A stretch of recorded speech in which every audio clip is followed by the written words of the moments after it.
After giving birth to triplets, Natalie faced the most devastating moment of her life, being abandoned by Michael, her husband, who fled, overwhelmed by the weight of responsibility and paralyzed by his fear of failure. With the unwavering support of her parents, Natalie raised Ben, Sam and Dylan on her own, overcoming unimaginable challenges to provide them with a life filled with love and stability. 15 years later, during a road trip with her sons, she stops at a roadside diner and unexpectedly comes face to face with Michael, now a man consumed by guilt and regret. This encounter, charged with tension and unspoken emotions, marks the beginning of a journey filled with confrontations, long-buried secrets, and difficult choices that will challenge everything they believe about family. Albuquerque, nestled in the heart of New Mexico, was renowned for its desert landscapes, its endless blue skies, and the sandier mountains that at sunset seemed to catch fire with reddish hues. It was a city of constant contrasts, tranquil, yet pulsing with untold stories. And in an ordinary hospital in the city center, one of those stories was about to take shape. Michael McCoy paced back and forth in the hospital hallway, his restless fingers fiddling with the straps of his baseball cap. His gaze was fixed on the floor, but his thoughts raced far beyond those walls. He knew the room just ahead held something monumental. His 3 newborn children. 3. Not 1, not 2, but 3. When he and Natalie found out they were expecting triplets, there had been nervous laughter, a few tears and a considerable dose of panic. The waiting room had been packed with family and friends the night before, but now with the delivery complete and the babies healthy, Michael was alone with his thoughts. The joy he had expected to feel was replaced by a suffocating weight on his chest. Natalie had always been a strong woman. That was what he fell in love with. She was a high school teacher, known for her infinite patience and the way she inspired her students. When she met him, Michael was still trying to find his place in the world, hopping from one job to another, but Natalie believed in him in a way no one else ever had. Maybe that was the problem, the weight of expectations. In the hospital room, Natalie was holding the triplets in her arms. Ben, Sam and Dylan were wrapped in tiny white blankets. Despite her exhaustion, her face radiated joy. She called to him in a soft voice, "Michael, look at them. They're perfect, aren't they?" Michael entered hesitantly, as though crossing a line that couldn't be undone. He smiled, or at least tried to. His heart felt heavy, not because of what he saw, but because of what he knew he couldn't do. He couldn't do it. He was certain of that. That night, while Natalie slept in exhaustion, Michael sat in an uncomfortable chair in the corner of the room. The lights were dimmed, and the silence was broken only by the soft sounds of the babies. He leaned forward, his elbows resting on his knees, and buried his face in his hands. "I can't do this, I can't do this, I can't do this," he murmured to himself. At 4 a.m., he made his decision. Moving quietly, he grabbed the backpack he had brought to the hospital, packed with just a few clothes and his wallet, and left. Each step felt like an echo of his cowardice. He didn't even look back as he crossed the parking lot and got into his car. In the room, Natalie woke up to the sound of one of the babies crying. She instinctively got up and looked around. Her heart raced when she noticed Michael was gone. "Michael!" she called, her voice still hoarse from sleep. No response. In that moment, she still believed he had stepped out to get something. Maybe coffee, clean clothes, or food.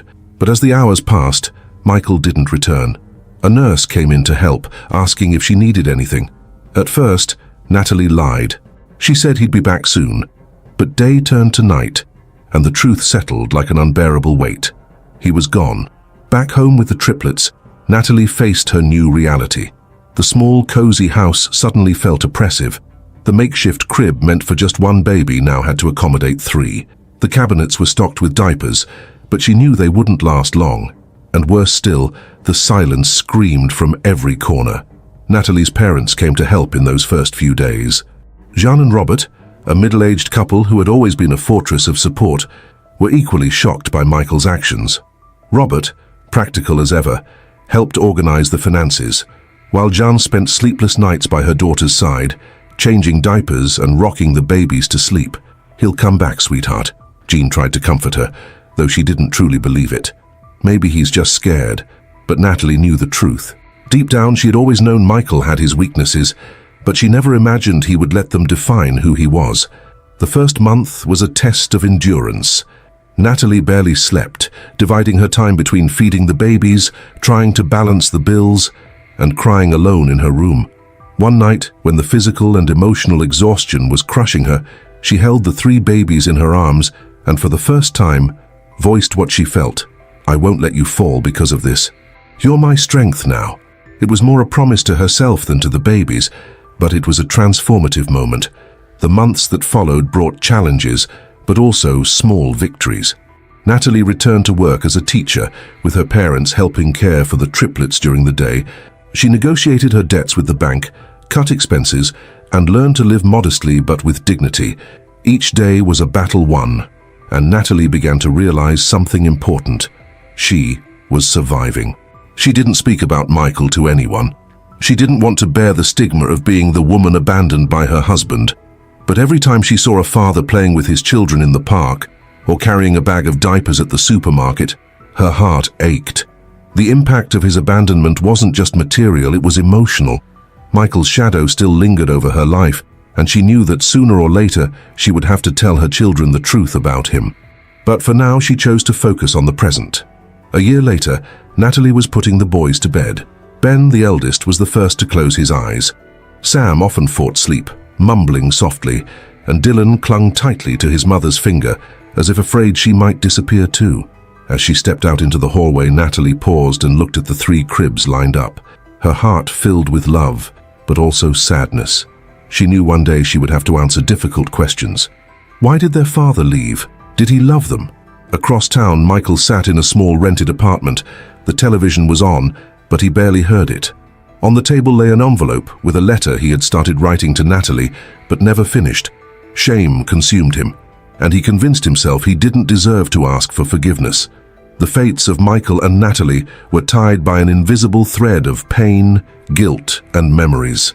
Even apart, the impact of that day in the hospital continued to echo in their lives, promising that one way or another they would have to face the past, whether they wanted to or not. Natalie woke before dawn every day, while Albuquerque was still wrapped in the silent calm of early morning. Her alarm rang at 4:30 a.m., giving her only a few moments to herself before the daily chaos began. In that short interval, she took a deep breath, gazed at the sky through her kitchen window, and steeled herself for another day. Taking care of triplets was an enormous task for anyone, but Natalie didn't have the luxury of sharing the burden with anyone besides her parents. Her days were governed by a relentless routine, preparing bottles, changing diapers, doing laundry, rushing to work, coming home, and repeating the cycle. Even so, one thing kept her going: her unconditional love for her children. Jean and Robert were the foundation that held Natalie together. After Michael's abandonment, they gave up the comfort of their retirement to help their daughter and grandchildren. Jean was the heartbeat of the home, a woman with a calm yet firm voice who always knew when her daughter needed a hug or practical advice. Robert, on the other hand, was a man of few words, but his actions spoke volumes. He took charge of managing Natalie's finances, helping her cut unnecessary expenses and renegotiate debts. At 68, he still took on odd plumbing jobs to supplement the family's income, something he did without complaint, despite the physical toll it took on him. "It's not ideal, but you're not alone, sweetheart," Jean would say, while rocking one of the babies in her arms. "We'll find a way. We always do." Even with her parents' invaluable help, Natalie felt the crushing weight of responsibility. She was grateful, but also ashamed to depend on them. Some nights she locked herself in the bathroom just to cry in silence, releasing the pressure before stepping out and pretending everything was under control. Natalie had returned to her job as an English teacher at a public school, but her modest salary barely covered the family's basic expenses. Bills piled up quickly.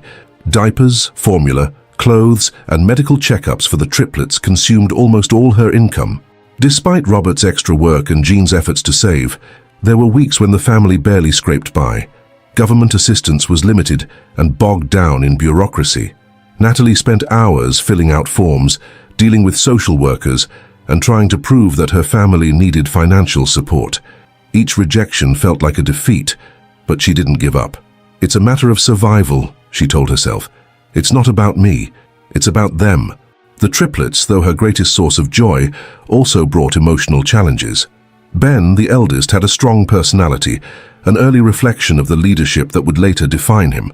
Sam was more laid back but had an observant gaze that seemed to take everything in. Dylan, the most sensitive, shared a special bond with Natalie, often holding her hand as if seeking constant reassurance. But raising 3 young children without a father figure was a psychological burden. Every milestone the boys reached, the first smile, their first words, their first steps, was tinged with Michael's absence. Natalie celebrated with her parents, but deep down, there was an emptiness, as if something vital was missing. While Natalie fought to keep her family together, Michael was hundreds of miles away, living in Santa Fe, a city as picturesque as Albuquerque, but for him, suffocating. He had rented a small room in a rundown boarding house, surrounded by peeling walls and the smell of dampness. Working temporary jobs as a gas station attendant and food delivery driver, he earned just enough to get by. Each day felt like a repeat of the last, and he lived as a shadow of his former self. Michael didn't talk to anyone about his past. To his co-workers, he was just a quiet, reserved man with a melancholy look that hinted at untold stories. He avoided personal questions and never stayed in one job long enough to form any connections. Guilt followed him like a constant presence, invading his thoughts at the most unexpected moments. He would see children running in the park and feel a pang in his heart, imagining how Ben, Sam, and Dylan were growing up. He avoided Albuquerque as if the city were cursed, but that didn't stop him from dreaming about Natalie and the boys. On a particularly lonely night, Michael sat at the table in his room and picked up a sheet of paper. It was his 5th or 6th attempt at writing a letter to Natalie.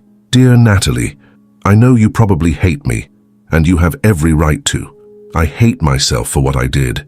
I know there's no excuse for what happened, but I wanted you to know that I've never stopped thinking about you and the boys. Every day that passes, I regret it more, but I don't know how to fix what I've done. Maybe it can't be fixed. Michael. He read and reread the letter but never sent it. Shame paralyzed him. He didn't believe he deserved forgiveness. The contrast between Natalie's and Michael's lives couldn't have been starker. She was rebuilding, fighting every day to give her triplets a stable and loving life. He was unraveling, sinking deeper into regret and solitude. There were moments when Michael thought about picking up the phone to call Natalie, but each time he imagined her voice, angry, hurt, or worst of all, indifferent, he stopped. He was afraid to hear that he was no longer needed or wanted, that the boys were better off without him. Natalie, on the other hand, had started to bury the past. She rarely mentioned Michael, and her parents, though discreet, avoided bringing up his name. But his absence was felt in subtle ways, in the way Natalie hesitated before answering questions about the triplets' father, in the distant look she wore when sitting alone on the couch after putting the boys to bed. Deep down, Natalie knew that chapter was still unfinished. Not for Michael, but for herself and her children, yet she was in no hurry. One day, the truth will come to light, she thought. Natalie's life was a portrait of resilience, while Michael's was marked by self-destruction. They were 2 sides of the same coin, connected by a past that continued to shape their present. Natalie was beginning to glimpse a future where she could fully rise again. The triplets, now 2 years old, were growing up healthy, and she was starting to find a rhythm that worked for her family.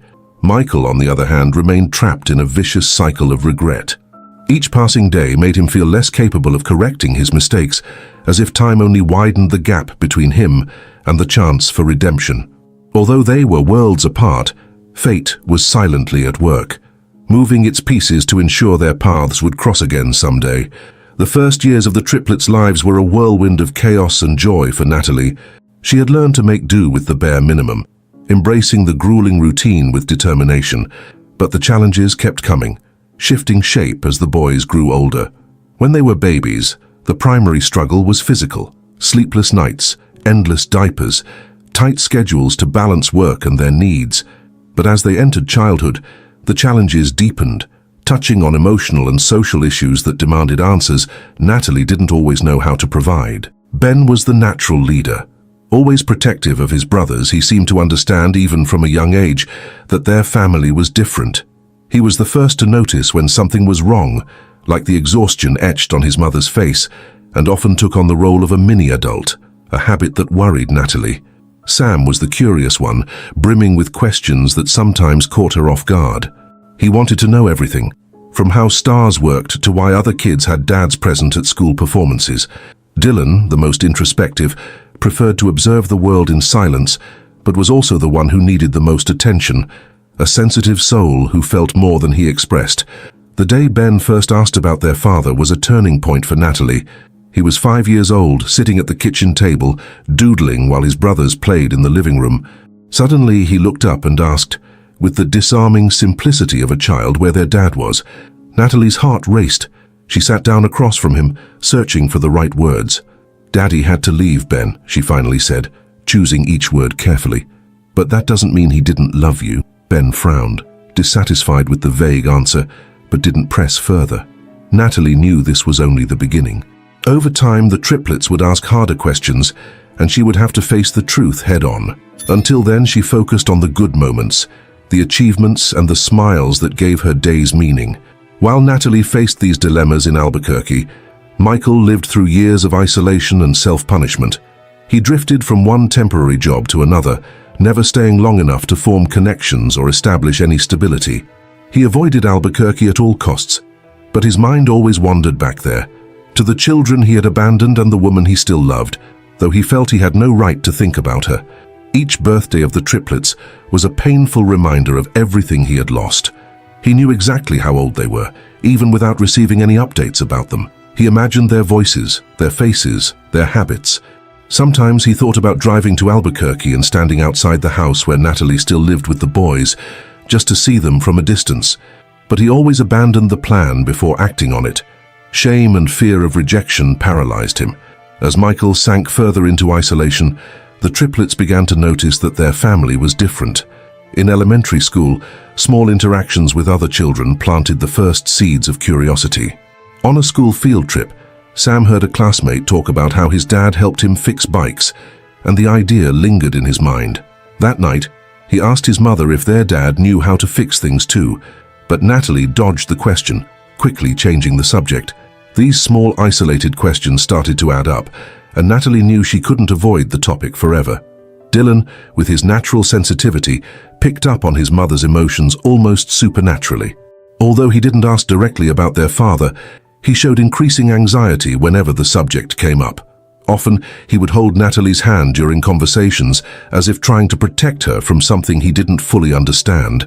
For Ben, the eldest, their father's absence shaped his sense of responsibility and leadership. He took on the role of protector, not only for his brothers, but also for his mother. One day, during an argument with another child at the playground, Ben defended his mom with a fervor that left Natalie both touched and concerned. He was taking on a burden he shouldn't have to bear, and it troubled her deeply. She wanted her children to have a carefree childhood, free from adult responsibilities, but she knew the reality of Michael's absence affected them more than she liked to admit. Michael, meanwhile, was tormented by the scenarios he imagined. He pictured his children as angry kids, blaming him for not being there, but also as little strangers who might not even remember him. Each thought gnawed at him, rendering him incapable of moving forward. He began drinking to numb the pain, but even that became unsustainable. One particularly lonely night, while sitting in a bar in Santa Fe, he overheard someone mention Albuquerque, and the name of the city hit him like a punch to the stomach. He left the bar immediately, leaving his drink unfinished, and spent the night wandering the deserted streets, trying to understand how his life had come to this point. The contrast between Natalie's and Michael's lives over the years was stark. Natalie, despite her struggles, was building something solid. Her triplets were growing up surrounded by love and support, even without their father's presence. Although she felt like she failed at times, especially when she couldn't answer the hard questions, she was doing her best. Her home was filled with laughter, sibling arguments, and the vibrant energy that only children bring. Michael, on the other hand, was trapped in a spiral of guilt and self-sabotage. He was painfully aware that his absence made him increasingly irrelevant to his children, but he didn't know how to change that. Every attempt to reconnect with the world failed because he couldn't forgive himself, and without self-forgiveness he felt unworthy of seeking anyone else's forgiveness. Natalie, despite her efforts to move on, still thought about Michael from time to time. She wondered where he was, what he was doing, if he thought about the children. But these thoughts were quickly pushed aside by the demands of her exhausting routine and the needs of the triplets. She didn't have time to dwell on what could have been. Her focus was on the present and the future. Even so, Michael's ghost lingered in their lives, in big and small ways. He was the absence that shaped the children's questions, the shadow that hovered in moments of silence, the void Natalie felt on lonely nights. And though she was determined to move forward, she knew the past still had to be confronted, not for Michael's sake, but for the triplets. They deserved answers, and Natalie knew that one day she would have to provide them. Michael, in his darkest moments, wondered if there was still time to make things right. He had convinced himself he didn't deserve a second chance, but a small part of him still clung to the hope that maybe Natalie and the boys could forgive him. It was a fragile hope, but enough to keep him alive, even if not fully present. Though their paths had diverged through years and painful choices, both knew, consciously or not, that the past couldn't stay buried forever. Eventually, the triplets would demand answers, and fate, ever unpredictable, had its own plans for how those intertwined lives would meet again. Ben, Sam and Dylan grew up together, but as they matured, their distinct personalities emerged in increasingly vivid ways. As triplets, they shared a special bond, yet the emotional scars left by their father's abandonment manifested uniquely in each of them, shaping how they viewed themselves and the world. Ben was the natural leader of the trio, always protective. He saw himself as the family's guardian, especially when it came to Natalie. From a young age, he had taken on the responsibility of caring for his mother and brothers. This made him remarkably mature for his age, but it also exposed him to an emotional burden no child should have to bear. He was the type of boy who suppressed his own feelings to ensure those around him were okay. If Dylan cried or Sam argued with Natalie, Ben was always there to mediate and calm things down. However, this leadership came at a cost. Ben felt pressured to be strong all the time, which made him avoid vulnerability. Deep down, he carried a simmering anger toward his father, though he never expressed it openly. Sam, on the other hand, was more inquisitive, prone to questioning everything he didn't understand. Always the curious one, he asked the tough questions and pressed for answers. His father's absence lingered in his mind constantly, driving him to investigate aspects of life that his brothers preferred to avoid. Sam was the first to confront Natalie, always respectfully, about what had happened. His frustration often made him impulsive, but it also fueled his growth. He wanted to understand why things were the way they were, and this relentless pursuit of truth became both a source of motivation and tension within the family. Dylan, the most introspective of the three, felt the emotional echoes of abandonment the most. He rarely spoke about their father, but that didn't mean he didn't think about him. Dylan was the kind of child who observed rather than participated, silently absorbing everything around him and internalizing his emotions. This sensitivity made him an artistic soul. By the time he was 10, he was already writing short stories and obsessively drawing, using these creative outlets as a refuge for feelings he couldn't put into words. He wasn't one to confront or challenge, but his quiet presence often conveyed more than words ever could. As the triplets developed in such distinct ways, Natalie continued her journey of resilience and transformation. Slowly, she had shed the identity of the young woman crushed by abandonment, becoming an unshakable force in her children's lives. Natalie wasn't just a devoted mother, she was also an inspiring teacher and a loyal friend to those around her. But that strength didn't come without challenges. Natalie struggled daily to balance the roles of provider and mother. She often reflected on the impact her emotional absence, caused by sheer exhaustion, might have on her children. She constantly second-guessed herself, fearing that her heroic efforts might still fall short of filling the void Michael had left behind.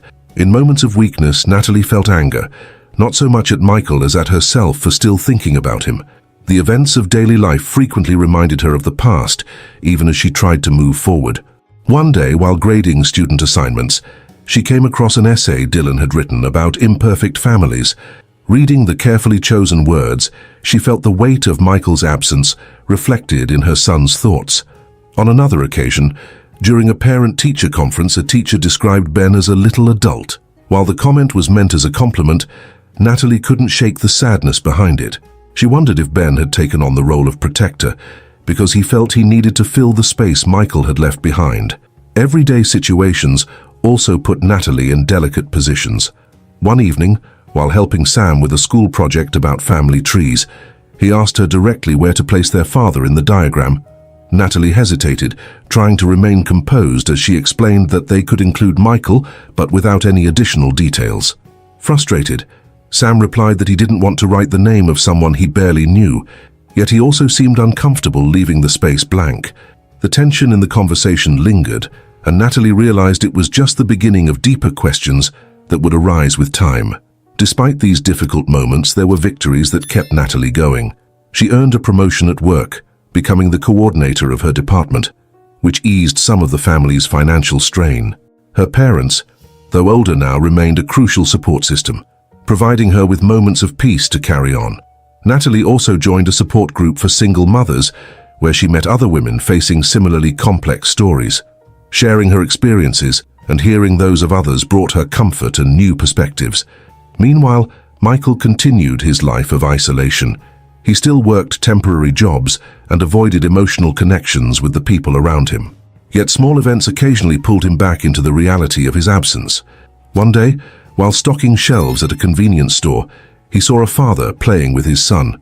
The pang of regret was so overwhelming that Michael had to retreat to the stockroom to sit down and collect himself. The emptiness he felt seemed to grow with each passing year. Every birthday of the triplets was a painful reminder of the time he had lost.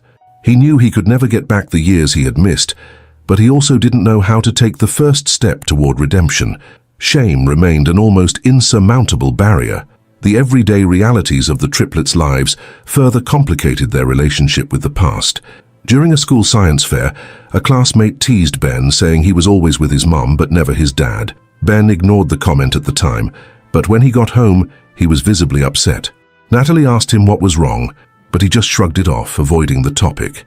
That same week, Dylan began drawing a series of faceless male figures, something Natalie noticed with growing concern. The complexities of Michael's absence were like a persistent wave that never fully receded.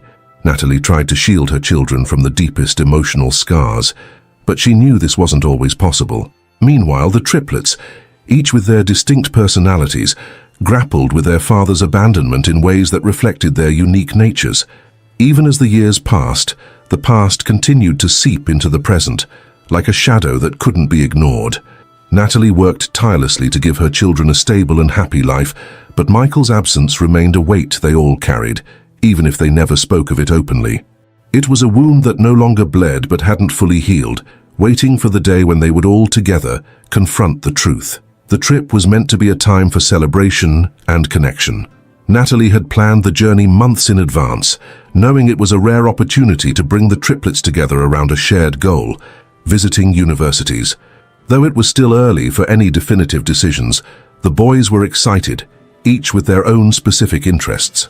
Ben wanted to explore colleges with strong business programs, Sam had his eyes on environmental sciences, and Dylan, of course, dreamed of studying art. The car was packed with suitcases and snacks as the New Mexico landscape rolled by outside the windows. The sound of lively conversation and soft music playing on the radio filled the space, creating an almost perfect atmosphere. Natalie drove with a smile, glancing at her sons through the rearview mirror. They were growing up so fast, and she wanted to savor every moment. "Are we stopping for lunch soon?" Sam asked, already rummaging through a bag of chips. "In a bit," Natalie replied, laughing. "Another 20 minutes." When they finally spotted a roadside diner with a simple sign that read, "Sandia Diner, homemade food," Natalie decided to pull over. It was the kind of place that promised a decent meal, and besides, she needed a break to stretch her legs. The small parking lot was nearly empty, and the restaurant looked peaceful, with large windows letting in the sunlight. As they walked in, a bell above the door jingled to announce their arrival. The interior was cozy, with checkered tablecloths and old photographs of the Sandia Mountains on the walls. Natalie smiled at her sons and pointed to a corner table. "Looks good, doesn't it?" she said, as the boys sat down, still debating what to order. A waiter approached, a notepad in hand. He wore a worn apron and looked older than Natalie expected, with an unshaven face and slightly hunched shoulders. When he looked up to speak, his movements froze, as if he'd seen a ghost. Natalie froze too. It was Michael. For a moment that felt like an eternity. They just stared at each other. The silence between them was deafening, even as the voices of other customers murmured in the background. Natalie felt the world tilt. Michael's face was more lined, his expression wearier, but she would have recognized him anywhere. "Mom, are you okay?" Dylan asked, noticing her expression. Natalie blinked, trying to regain control. Ben and Sam, sensing something was off, followed her gaze to the waiter. Michael finally stepped back, visibly shaken. "Natalie," he murmured, his voice barely audible. The impact of that single word hit like a lightning bolt. Natalie felt her chest tighten as she struggled to decide what to say or do. The silence was broken when Sam, ever the direct one, asked, "Who is this guy?" Natalie took a deep breath, fighting back the tidal wave of emotions threatening to overwhelm her. This was not how she'd imagined her sons meeting their father. Truthfully, she hadn't even been sure she wanted this day to come. "This is your father," she said at last, her voice trembling. The shock was immediate. Ben sat frozen, his eyes wide as he processed the revelation. Sam, however, reacted explosively. "What? You're kidding, right? This guy? After all these years, this is how we find out who he is?" Dylan, always the quiet one, looked at Michael with a mixture of curiosity and confusion. He said nothing, but his eyes were filled with questions. Michael tried to speak, but the weight of his guilt seemed to crush his words. He looked to Natalie, silently pleading for permission to explain, but she simply shook her head, unable to help him. I don't know what to say," Michael began, his voice hoarse. "I know there's no excuse for what I did." "There isn't," Ben interjected, his voice low but filled with intensity that drew everyone's attention. "Where were you when we needed you?" Michael tried to respond, but Sam didn't give him the chance. "You have nothing to say that will change anything. You left us. You left Mom alone to take care of 3 babies. Natalie felt the urge to step in but knew her sons needed to express their feelings. Michael, on the other hand, seemed to shrink under the weight of Sam's words. He looked to Dylan, as if hoping for some form of absolution, but Dylan avoided his gaze, focusing instead on the table in front of him. I'm sorry," Michael finally said, tears welling in his eyes. Sam laughed bitterly. "Sorry, that's it? 15 years later and you think that's enough?" Ben suddenly stood, shoving his chair back. "I don't want to hear any more, let's go." Natalie raised a hand. "Wait, Ben." She looked at Michael, trying to organize her own thoughts. "I think we need some time to process all of this." Michael nodded, appearing grateful for the small reprieve. "Natalie, please, let me explain." "Not now," she said firmly. "This isn't the right time." With that, she gestured to her sons, indicating it was time to leave. Sam stormed out, his anger palpable, while Dylan followed silently. Ben was the last to leave, casting one final look of disdain at Michael before walking out the door. Natalie, however, hesitated. Before stepping outside, she turned back to Michael and said quietly, "I don't know what you expected by coming back, but this won't be easy." She left the restaurant, the bell above the door marking her exit. In the car, the silence was heavy. Sam sat with his arms crossed, staring out the window. Ben looked straight ahead, his jaw clenched. Dylan, as always, was a calm presence, but Natalie knew he was processing everything in his own way. "Do you have questions?" Natalie finally asked as she started the car. "Plenty," Ben said, still not looking at her. Sam exploded. "Questions? I just want to know why we have to deal with this now. He had 15 years to show up and he chooses now, in the middle of a trip." Dylan finally spoke, his soft voice cutting through the tension. He looked sad. Sam turned to him, incredulous. "Sad? That doesn't fix anything he did." Natalie kept her focus on the road, knowing that anything she said in that moment could make things worse. Back at the diner, Michael sat at an empty table, his hands covering his face. The weight of the encounter bore down on him. He knew he didn't deserve forgiveness, but for the first time in years he felt he had to fight to earn his children's respect. Outside, as the car disappeared down the deserted highway, Natalie knew this was only the beginning of something far bigger. The years of silence were over, and the past had finally come knocking. The drive back to Albuquerque was steeped in silence. The music that usually filled Natalie's car was absent, as the triplets processed what had happened. Sam sat with his arms crossed, glaring out the window, his frustration palpable. Ben stared straight ahead, his expression unreadable, while Dylan, as always, seemed lost in his thoughts. Natalie kept her eyes on the road, but her mind was a storm of memories, doubts, and conflicting emotions. When they arrived home, the tension lingered in the air, almost tangible. Natalie knew she couldn't ignore what had happened. But she also recognized that her sons needed space before any meaningful conversation could take place. She began unpacking the suitcases alone, while the boys scattered through the house, avoiding one another. It was as though the weight of the encounter had created a temporary rift between them. That evening, Sam was the first to break the silence. As Natalie prepared dinner, he walked into the kitchen and pulled out a chair with a sharp, deliberate motion. "So, what's the story?" he asked bluntly. "Why did he leave?" Natalie paused, putting down the knife she was using to chop vegetables. "I don't think you're ready to hear everything, Sam." "Oh, great," he shot back, sarcasm dripping from his voice. "More secrets. Because we don't already have enough of those, right?" Natalie set the knife down and sat across from him. "I know you're angry and I understand, but I don't want to give you impulsive answers just to fill the void. You deserve the truth, but you also need to be ready to hear it." "And when will that be, Mom?" "When I'm 30, he snapped, standing abruptly and leaving the room. Meanwhile, Ben was in the backyard, kicking a soccer ball against the wall. Each kick seemed harder than the last, as if he were trying to vent all the anger building inside him. Dylan watched quietly from the swing set, saying nothing. Finally, when Ben stopped, breathless, Dylan approached. "What do you think will happen now?" Dylan asked softly. Ben shook his head, tossing the ball aside. "I don't know, but I'm not letting that guy waltz in here like nothing happened. Not after everything Mom went through." Dylan hesitated for a moment before responding. "Maybe he's trying to change." "Change?" Ben let out a bitter laugh. "That doesn't erase what he did, Dylan. And change doesn't matter if it can't undo the past." That night, while the boys slept, Natalie sat alone in the living room, clutching a cup of tea that had gone cold. She felt utterly lost. Michael's return had reopened wounds she thought had long healed. It was as if all the strength she'd built over the years was being tested at once. She thought back to the look on Michael's face at the diner, a mix of guilt and hope. He seemed different, but Natalie wasn't sure if it was enough. How could she trust someone who had shattered her trust so completely? Worse, how could she allow him near her children without knowing if his intentions were genuine or if he would end up hurting them all over again? While Natalie wrestled with these questions, Michael in his small house in Santa Fe was battling his own demons. After the encounter at the diner, he had decided he could no longer hide.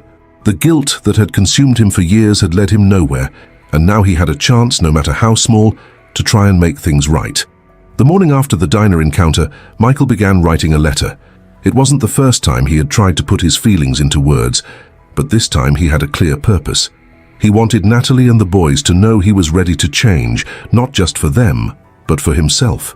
"Natalie, I know I have no right to ask for anything, not after what I've done. But I want you to know I'm willing to do whatever it takes to be a positive presence in the boys' lives. I don't expect immediate trust, and I don't know if I'll ever deserve it. But I'm ready to try. Please tell me how I can start." He mailed the letter that same day, not expecting an immediate response. He knew Natalie and the boys needed time, just as he needed to prove he was serious. He decided to stay in Albuquerque, even if it meant facing suspicious looks and painful memories.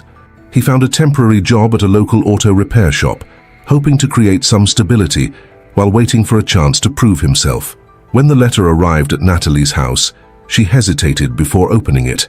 The familiar handwriting made her heart race, and for a moment she considered tearing it up, but something stopped her. Perhaps it was the need to understand what Michael truly wanted. After reading the letter, Natalie felt a rush of mixed emotions. Part of her wanted to believe Michael was sincere, but the cautious part of her struggled to trust. She knew only time would reveal whether his words were genuine. A few days later, Natalie sat down with the boys to talk about the letter. They gathered in the living room as she held the envelope, explaining that Michael wanted to try reconnecting with them. Their reactions varied. Sam refused to read it, declaring he wasn't interested in anything their father had to say. Ben took the letter and read it silently, saying nothing. Dylan, always curious, read it and asked a single question. "Do you think he means it, Mom?" Natalie hesitated before answering. "I think he wants to try, but that doesn't mean we have to accept everything all at once." Dylan nodded, seeming to understand, yet the uncertainty lingered in the air. As Natalie grappled with her conflicted feelings, Michael began making small gestures. He sent brief messages to the boys, asking about their interests and attempting to build a connection. Ben responded tersely, while Sam ignored him altogether. Dylan, surprising even himself, replied to one of the messages, mentioning that he enjoyed drawing. Michael, unsure how to respond, bought a book on art techniques and sent it as a gift. When the book arrived, Natalie found it on the kitchen counter. Inside was a simple inscription, "For Dylan, with love, Dad." She watched as Dylan held the book carefully, as if unsure what to make of it. "He bought this for me?" Dylan asked, almost in a whisper. "It seems so," Natalie replied. Sam walked into the kitchen at that moment and, seeing the book, rolled his eyes. "Oh, so now he thinks he can just buy us off?" "It's not that, Sam," Dylan said quietly, but his voice was barely audible. Ben, who had been listening from the hallway, walked in and placed a hand on Dylan's shoulder. "Don't let him mess with your head." Natalie watched the three of them, her heart aching. Each was dealing with the situation differently, and she knew she couldn't control how they processed it. Michael's return wasn't just about her, it was about the boys, their wounds, and their capacity to forgive. And so slowly, the impact of Michael's return began to shift the family's dynamics. He was taking small steps, but the road ahead was long. For Natalie and the triplets, it was the beginning of a journey that would demand more from all of them than they could have ever anticipated. Michael knew that words alone would never be enough. The apologies he had rehearsed countless times over the years held little weight against the reality of his abandonment. If he wanted to regain his children's trust, he would have to show his remorse through consistent, meaningful actions. And it wouldn't be easy. Every small interaction with the triplets felt like a test. Every curt reply or wary glance, a reminder that trust would not be freely given. But Michael was determined not to give up. The first breakthrough came through Dylan. After receiving the art techniques book, Dylan began responding to some of Michael's messages, albeit briefly. He described his attempts at learning new techniques and even sent a photo of a sketch he had drawn, a silhouette of a father and son, delicately rendered. Michael stared at the image for minutes, his chest tightening. He replied enthusiastically, "Dylan, this is amazing. You have incredible talent. I don't know if I deserve it, but I'd love the chance to watch you draw in person one day." Dylan didn't reply immediately, but the message lingered in his mind. Deep down, he wanted to believe his father was trying, but he was afraid to let someone back into his life who might disappear again. Even so, Michael's small gestures began to plant seeds of something new. One day, Natalie found Dylan sitting with a pile of old letters that Michael had sent years earlier, but had never been opened. Dylan leafed through them carefully, as if searching for meaning in the words they held. Ben, however, was a fortress of resistance. He rarely spoke about Michael and avoided any form of interaction. When Michael sent messages, Ben would read them, but never respond. For him, maintaining distance was a form of protection. He had become the anchor of the family and feared that letting his father back in would weaken his position. One evening, after a heated argument between Sam and Natalie about Michael, Ben finally erupted. "Why are we wasting time on him? He left us and now he wants to come back like nothing happened. I'm not giving him that chance." Natalie looked at Ben, her heart heavy with the weight of his anger. "You have every right to feel that way, Ben," she said. "I won't ask you to accept anything you're not ready to accept." "Well, don't ask," he shot back, storming out of the room. Sam, on the other hand, adopted a stance of constant confrontation. He began replying to some of Michael's messages, but only to challenge him. "Why did you leave?" he asked bluntly in a message days after the diner encounter. Michael took hours to respond, carefully weighing each word before typing. "Sam, the truth is I was weak. I was scared I wasn't good enough for you. It was selfish. I should have stayed and fought, but I didn't. I don't expect you to forgive me, but I want you to know that I regret it every single day." Sam didn't respond for several days, but his anger seemed to give way to something more introspective. He began asking deeper questions, wanting not just to know why Michael had left, but why he was trying to return now. It was as if Sam were testing his father's patience, daring him to give up, but Michael didn't. Each reply, no matter how brief, was an opportunity to connect, and he seized them all. Meanwhile, Natalie watched the situation unfold with mixed emotions. On the one hand, she was relieved to see that Michael seemed to be genuinely trying. On the other, his reappearance had reopened old wounds she had learned to live with. Some nights, as her son slept, she found herself looking at old photos from a time when she believed Michael would be her partner forever. She felt anger at him for breaking that promise, but also sadness that part of her still wanted to believe he could change. One day, Michael called Natalie directly, something he hadn't done before. She hesitated before answering but knew she needed to hear what he had to say. "Natalie, I know I'm probably the last person you want to talk to, but I needed to thank you for not blocking me from the boys' lives," he began. "I did it for them, Michael, not for you," she replied firmly. Michael sighed on the other end of the line. "I know, but I want you to know that I'm trying, and I'll keep trying, even if it takes years to earn even a small part of their respect." Natalie was silent, but something in his voice felt different. It sounded sincere. Still, she couldn't forget the past, nor could she trust so easily. "You need to understand that the boys are dealing with this in their own ways," she said. "Don't pressure them, Michael, and don't pressure me." "I won't," he promised. "I just want to be better." Natalie ended the call, but the conversation stayed with her. It was the first time in years she felt a flicker of hope, though she knew it wouldn't erase the pain he had caused. Michael began showing his sincerity through small actions. He attended Dylan's school recital, standing quietly in the back to avoid causing discomfort. Dylan noticed him, though, and after the performance, Michael approached, clapping timidly. "You were amazing, Dylan," he said. Dylan thanked him shyly but didn't pull away as he might have before. Something had shifted. With Sam, Michael found small ways to connect. He sent Sam an article about climate change, knowing it was a topic that interested him, and asked if he could help with a school project. Sam reluctantly agreed, and they spent an afternoon brainstorming ideas. While Sam still kept up a defensive wall, Michael sensed it was beginning to crack. Ben was the hardest to reach. He remained distant, refusing any direct interaction. Michael sent him a message that read, "Ben, I know you don't want to talk to me. I just want you to know I'm here whenever you're ready, no matter when." The message went unanswered, but Ben read it multiple times before deleting it. Natalie began to realize that, despite her doubts, Michael's presence was helping the boys confront feelings they had long buried. She still harbored anger, but she also knew that her own journey of forgiveness was important, not for Michael, but for herself. One night, as she watched her son sleeping, she wondered if she could find a way to let the past and present coexist without pain. Progress was slow but noticeable. Michael wasn't suddenly a perfect father, and the boys hadn't fully accepted him, but the door to dialogue had cracked open. The journey ahead was long, but for the first time in years, there was the possibility of healing. The weeks that followed tested everyone's patience. While the relationship between Michael and the triplets had visibly shifted, it remained fraught with highs and lows. Every interaction felt like walking on unstable ground, where a single misstep could cause everything to collapse. Michael had made progress with Dylan and with some effort with Sam, but Ben remained an enigma, avoiding his father whenever possible. He would leave the house if he knew Michael was coming, or retreat to his room to avoid any interaction. The tension reached a breaking point one weekend when Michael suggested taking the boys out for an afternoon. Natalie agreed with hesitation. She understood the importance of this step, but feared that her absence might escalate existing conflicts. The boys accepted for different reasons.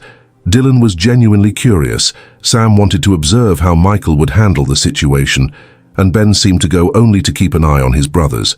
Michael chose a local park, a simple but beautiful place with trails and a small lake. He brought a picnic kit that he had prepared himself, which impressed Dylan and earned a sarcastic comment from Sam. "Wow, a dad who can cook. What a surprise," Sam muttered as he helped spread out the picnic blanket. Michael, now accustomed to Sam's cutting remarks, gave a humorless laugh.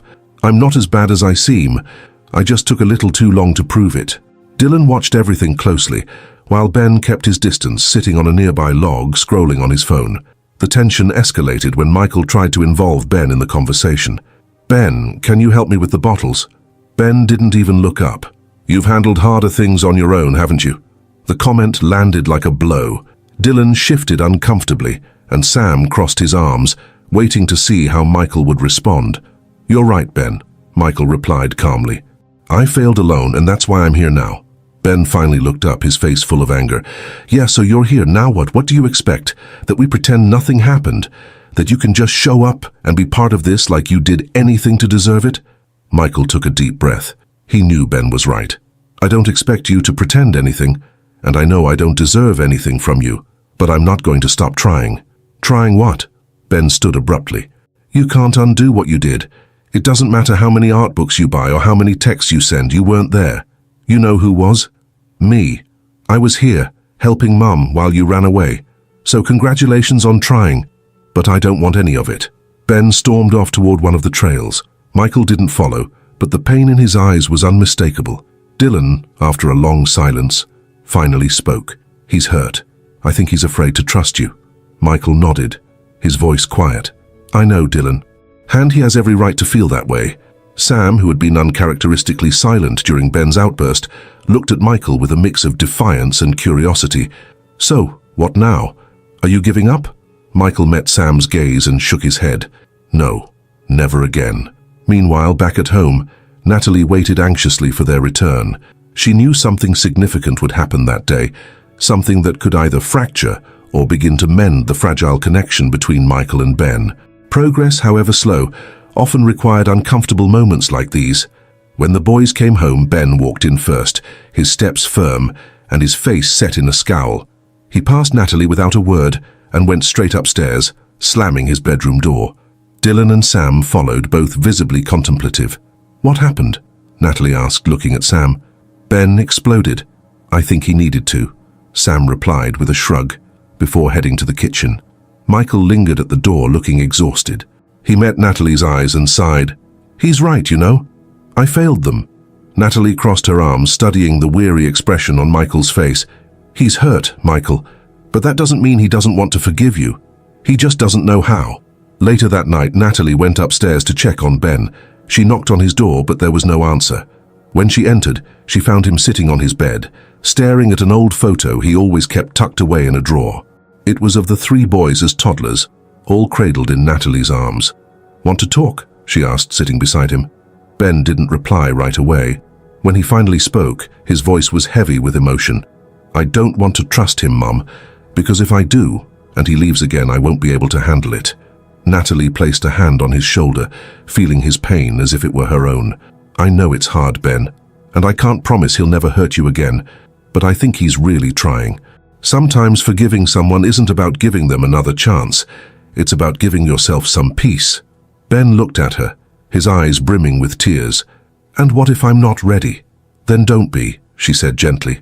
"Nobody can force you, not even him. But don't close the door completely, okay?" Ben nodded slowly, and Natalie knew that while it wasn't a resolution, it was a step. The next day, Michael showed up at the house with a special gift, an old baseball he had kept since his teenage years. He handed it to Ben without many words, but his expression said everything. Ben took the ball, holding it with an unreadable expression.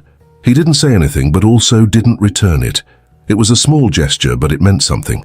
For Natalie, that moment felt like a turning point. She knew Michael still had a long way to go, but every small step brought a glimmer of hope.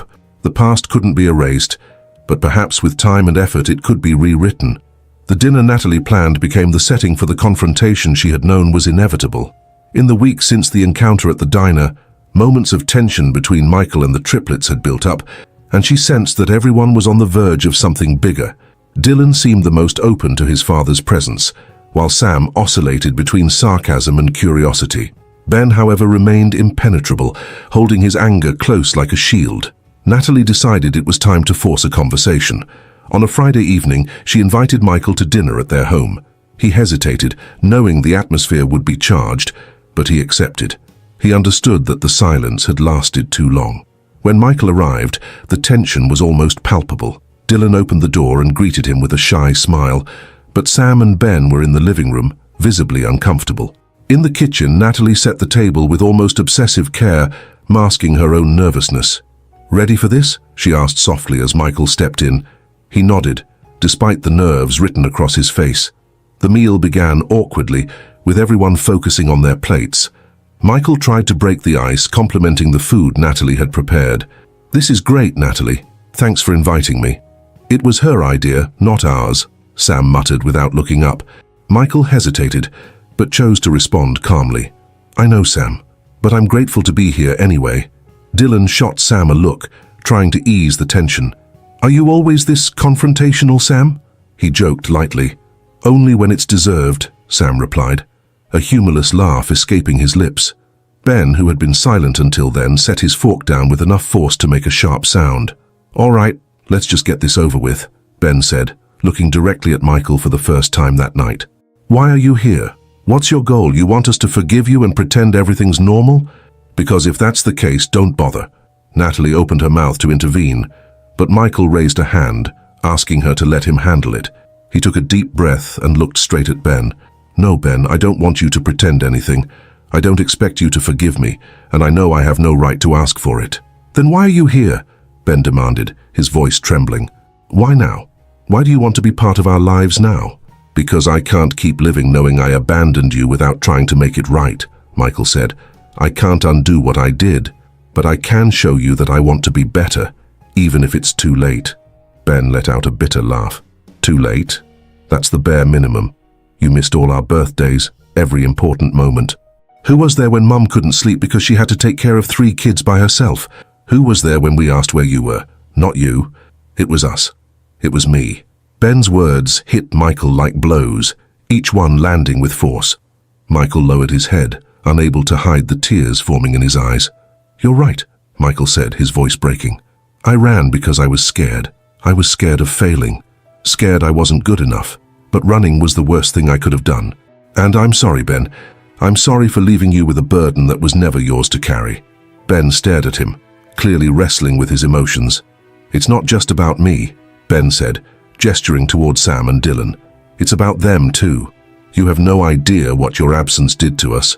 I know, Michael replied, or at least I try to, and that's why I'm here. Not to be excused, but to be present, even if you never accept me. Sam, who had been silent until now, finally exploded. This doesn't make sense. How does someone just abandon their kids and then think they can come back? How did you even live with yourself? Michael turned to Sam, his vulnerability etched across his face. I didn't, Sam. I survived. Every day I spent away from you was a punishment. I knew I'd lost everything that mattered, but I didn't have the courage to come back. I was a coward. Sam shook his head, fighting back tears. It's easy to say that now, but it doesn't change anything. Michael leaned forward slightly, meeting Sam's eyes.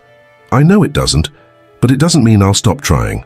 It was then that Dylan, who had been silent throughout the exchange, slowly stood up. All eyes turned to him as he walked to the bookshelf in the living room and retrieved one of his recent drawings. He returned to the table and placed it in front of Michael. It was a sketch of a family, a mother, 3 children, and a man in the background, his features faint and indistinct. I drew this thinking about you, Dylan said softly. I don't know if I want you to stay, but I think part of me wishes you had never left. Michael stared at the drawing, tears now streaming down his face. Dylan, it's beautiful. I don't know what to say. You don't need to say anything, Dylan replied. But if you're going to stay, you have to prove you won't leave again. Michael nodded, his voice caught in his throat. Natalie watched the scene unfold, her chest tightening. She knew this was a pivotal moment for all of them. Taking Dylan's lead, she decided to step in. I know this is hard for everyone, but I'm proud of you for saying how you feel. That's an important step, she said, addressing her sons. She turned to Michael. And you, if you really want to be part of their lives, you have to understand that it's going to take time, and that none of this will be easy. Michael nodded, determination clear in his eyes. I'm willing to do whatever it takes, he said. Ben, still visibly shaken, stood up from the table. I'm not promising anything, he said before leaving the room. Sam and Dylan exchanged glances before getting up and following their brother. The dinner ended with Natalie and Michael sitting in silence, both knowing that the confrontation had been a necessary step, but realizing they were still far from any resolution. As Michael prepared to leave, Natalie walked him to the door. How you've got a hard road ahead, she said, but if you keep this up, maybe you'll get what you're looking for. Michael looked at her, gratitude shining in his eyes. Thank you for giving me this chance, Natalie. As he left, Natalie felt a mixture of relief and apprehension. The family dynamic had shifted forever that night, but for the first time there was a glimmer of hope that the past could be turned into something better. Time continued its relentless march, and the months following the dinner transformed the family dynamics in subtle yet profound ways. That evening of confrontation had brought clarity to everyone, though it wasn't a magical solution. The scars of the past remained, but doors that had been tightly shut for years now stood slightly ajar. Through those openings came something long overdue, the possibility of redemption. Michael began showing up consistently, even in the face of Ben's skepticism and Sam's lingering doubts. He attended school events, supported Dylan during his first community art exhibition, and took Sam on a trip to visit a nearby environmental reserve, something he knew would resonate with him. With Ben, Michael maintained a patient distance, sending occasional updates about his own life and quiet gestures of support, but never pushing. He had learned to respect each son's pace, even if it meant waiting indefinitely. For Natalie, the gradual change brought a surprising sense of relief. Though a part of her still harbored pain from the past, she could see how Michael's presence was beginning to fill gaps she alone could never close. Over time, she realized that holding onto her walls would only hinder her own healing and that of her children. Forgiving Michael didn't mean forgetting, it meant freeing herself from the weight of anger she had carried for too long. Spring brought a significant milestone, the triplets' high school graduation. The ceremony, held on a local sports field, was a celebration of both endings and new beginnings. Natalie sat in the front row, flanked by Michael and her parents, Jean and Robert. Seeing the three boys in their caps and gowns made her heart swell with pride. Dylan was the first to walk across the stage. As he received his diploma, he looked out into the crowd and gave a shy smile. His eyes briefly met Michael's, and he offered a small, discreet wave. For Dylan, that quiet acknowledgement said more than words. Over the months, he had grown comfortable allowing Michael into his life, sharing his artwork with him, and even asking for his opinions on occasion. Their bond had become the most peaceful among the siblings, marked by a shared understanding. Sam followed, walking with confidence. He waved to Natalie and his brothers before accepting his diploma. When his eyes found Michael in the crowd, he hesitated for a moment before nodding in acknowledgement. It was a simple gesture, but one weighted with meaning. Over time, Sam's initial sarcasm had given way to curiosity and eventually to cautious respect. While there were still lingering doubts, he had begun to see Michael as more than just the man who had left them. Finally, Ben's name was called. He strode across the stage with his chin held high, his steps purposeful. As he received his diploma, he glanced at Natalie, then Dylan and Sam, before his gaze landed on Michael. The anger that once burned so brightly in his expression seemed to have softened, though it still lingered. He returned to his seat without looking back, but sat next to his brothers, a small sign of progress. After the ceremony, the family gathered in Natalie's backyard for a modest celebration. Dylan played his favorite music, while Sam helped organize the food. Ben remained more reserved, as was his nature, but he didn't withdraw entirely, staying close to the group even as he maintained a quiet distance. Michael busied himself assisting Robert with setting up an extra table for the guests. The two men exchanged a brief but meaningful look, a silent acknowledgement of how far Michael had come. "You're trying now, and that's what matters," Robert said, tightening a bolt on the table. Michael nodded, his voice thick with emotion. "I just hope I don't let them down again." "That's on you," Robert replied firmly. As the evening progressed, conversations flowed more freely. Sam spoke excitedly about his plans to study environmental science at a nearby university, while Dylan shared the news of an art scholarship he had received to a school in another city. Ben, still undecided about his future, listened quietly. When Michael cautiously asked about his plans, Ben surprised everyone by answering directly. "I'm not sure yet, but I've been thinking about studying business." Michael smiled, visibly relieved. "You'd be great at that. You've always been the most organized." Ben didn't respond, but his expression softened slightly. It was a small step, but for Michael, it felt monumental. As the evening wound down and the guests began to leave, Natalie and Michael sat on the porch, watching the triplets tossing a ball in the yard. "They're amazing," Michael said, breaking the silence. "I know," Natalie replied, her pride evident in her voice. Michael turned to her, his face full of gratitude. "Thank you for raising them so well. You've done an incredible job." Natalie hesitated, carefully choosing her words. "I did the best I could, but now they have the chance to know you, and that matters too." Michael nodded, understanding the weight of her statement. "I'll never be able to fix everything, but I hope I'm on the right path." Natalie looked at him, seeing a man who was no longer the same as the one who had left years ago. "You are, but remember, the right path doesn't mean it'll be easy." "I know," Michael said, his determination unwavering. Over time, the family found a new rhythm.